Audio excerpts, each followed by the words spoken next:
జాతర మొదలెట్టండ్రా. కన్న కన్న మొగాలి రాగుల్లో ఉన్న గంట గజ్జె కట్టి ఆడాలి రా చిన్న పెద్ద అంతా. అమ్మవారి ఊరేగింపు అచ్చం కన్నుల పంట రంగరంగ వైభవంగా రంగులు జల్లాలంట.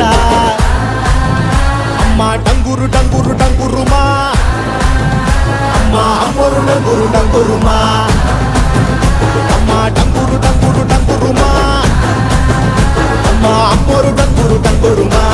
రంగులని కలిసినట్టే ఉంటాయి రాయప్పుడు. ఎవడి రంగు ఏమిటంటే ఎవడు చెప్పగలడు.